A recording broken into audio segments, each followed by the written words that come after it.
Warning, what you're about to see is shocking. Sax, I gotta say, I think your AUM is positively correlated with the bags under your eyes. If you mean it's getting bigger, you're correct. I mean, they're heavy. Good Lord. They're heavy, dragging you down. That's where you're hiding all that Solana, in your under your eyes. Jesus Christ. You better clear that Solana position. What's your lockup? 24 months? No, he's trying to sell it to me on text message. Yeah, of course he is. We're negotiating discounts. I just had the founder on Hey, the you're f***ing the whole thing up. Bro, you don't think Ponzi to, scheme? I'm hodling. You think I buy You're not hundreds of hodling, you're millions of dollars clearing. of anything without a discount? Everything is a discount. Everything's discounted. You want to clear that position in an LLC? Are you saying I got $1 billion of Solana? No, bro, I'm saying I have one, but I brought it at a discount. But you're holding, correct? Ish. Yes. Okay. Yeah, me too. See, this is exactly what we need to keep out of crypto. This clip is from October 8th, just a few weeks before the all-time high of the crypto markets.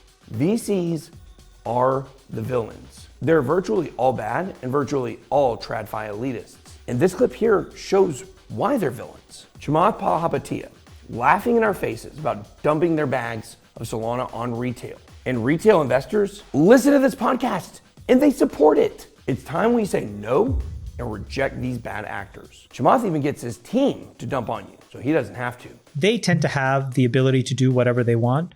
And then what I tend to do is just think about when it gets above, to me, I need to see the chance to make at least, in the rough justice around, $500 to $1 billion.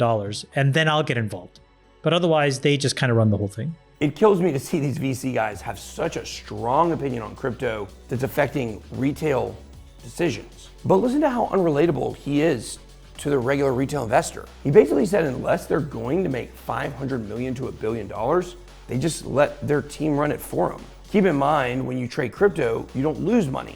They take your money. Chamath was known for being a bully during his time at Facebook. And now you, the retail investor, has become the bully's new target. And do you seriously want to be bullied by this guy?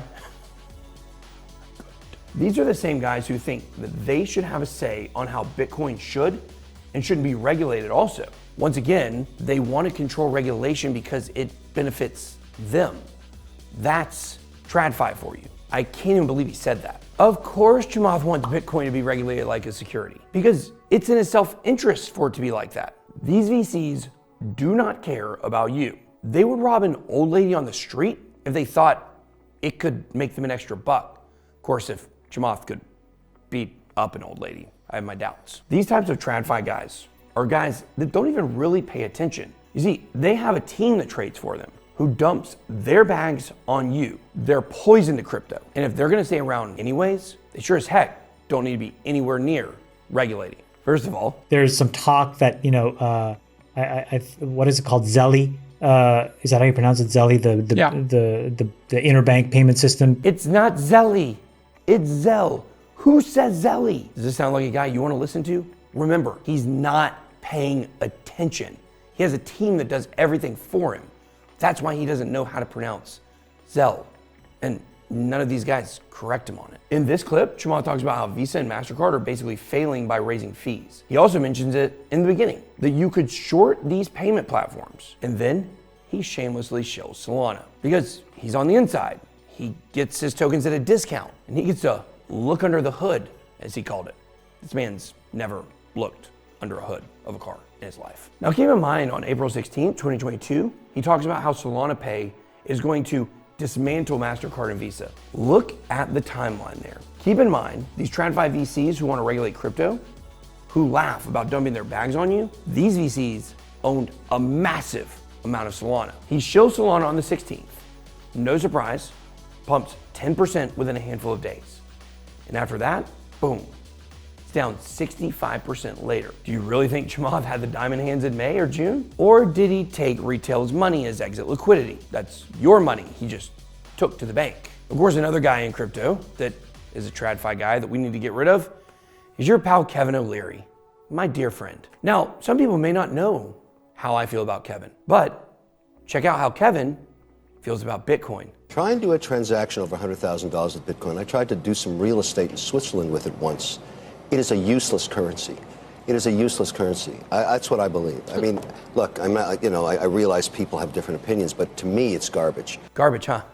Nice. But then he started getting involved in crypto once he realized how much money it was worth. Then he took a $15 million payment to be a spokesperson for FTX. He didn't know it at the time, but in that deal, he was the bait when it came to the Shark Tank. How hard he backed FTX has ruined his reputation permanently. Understand, he makes his money off his image, off his reputation, and he put that in a blender way before he ever picked a bone with me. All the people who looked up to him for advice, that looked to him to know what to do, well, he chewed them up and he spit them out. And still defended SBF after everything came crashing down. Anyways, have you ever wondered how Kevin O'Leary feels about money in the first place? I couldn't give a damn about somebody's feelings when I'm talking about money, because money has no feelings. This is all crap. It's Money not. and tears don't mix. Get over it. Life's hard. Money doesn't care. Your tears don't add any value. We're not going to talk about Kevin O'Leary in detail today. But what I'll tell you is this. There's a lot of dirt on him out there. And you know what? I know some of it. But sometimes you just let an idiot talk and do it to himself. So let me ask you, do you believe that the potential benefits of crypto are so promising that we should accept weaker anti-money laundering rules and weaker compliance from crypto firms than we require from banks, from brokers, and from Western Union? No, I think we should apply the same regulatory structure that we apply to existing trading of stocks and bonds on exchanges tied to broker-dealers. That is not complicated. It's already been implemented in other countries. And I take issue, Senator, with your concept that it makes it easier to do money laundering. Currencies have been used for drug trafficking since the 60s.